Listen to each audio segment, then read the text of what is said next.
Now, so far this season at POWERnights, we've had some great racing from the Toyota MR2s, we've had some great racing from the Mazda MX5s. So somebody came up with a great idea of putting them together for the final POWERnights of the season, and sparks were sure to fly. The racing was fantastic. Jonathan Blake, one of the leading lights in the MX5s, whilst up front, the Toyota MR2s had amongst them Adam Litchfield understeering himself wide going through Luffield, and Malcolm Addison and Patrick Mortell, two of the quicker Toyota MR2 drivers. With the cars being so evenly matched, it meant that the Toyotas and Mazdas were able to fight against one another rather than running in two groups. And Patrick Mortell had a great view of battles going on ahead of him as Adam Litchfield in the white MR2 went round the outside to gain a place going up towards Copse Corner. That put him third, and Mortell in turn was coming under pressure. Phil Sykes looking for a way through at Copse. Mortell ran wide onto the curb, got the wipers on, and Sykes up and past him. At the head of the field, though, it was Malcolm Addison in charge, being chased hard by Tom Roach. Then Litchfield was third and diving up on the inside. The Mazda battle as through went Brett Walter to go ahead just of Jonathan Blake. Blake fought back on the run up towards Luffield. He went to the outside with Adam Litchfield's Toyota MR2 just ahead of the pair of them.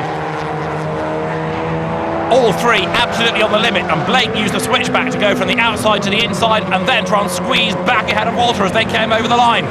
Not only that, but Phil Sykes was looking for a way past as well. Once again, great racing was being turned in by the Japanese sports cars, but Adam Litchfield, a relative newcomer to racing, was still just ahead of the three MX5s, with at Copse Corner, Brett Walter being pushed to the back of that little scrap. Jonathan Blake ran very wide, eventually coming back onto the circuit with great momentum, albeit a place further down.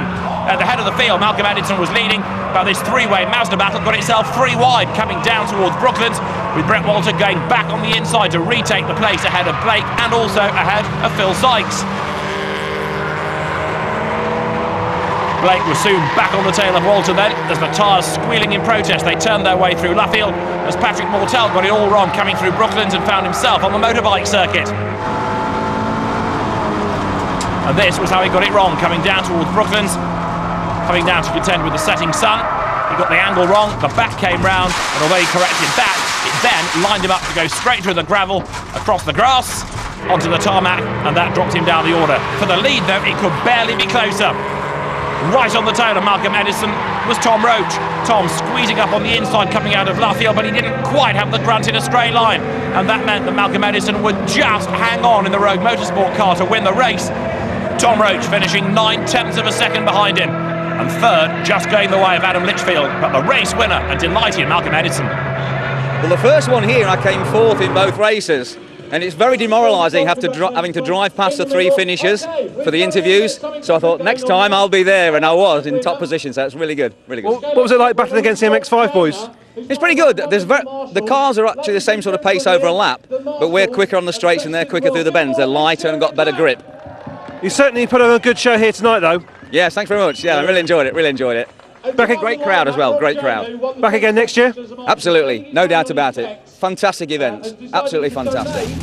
So Malcolm Addison the winner by 0.9 of a second from Tom Roach. Adam Litchfield third ahead of Brett Walter, with Phil Sykes and then Jonathan Blake rounding out the top six.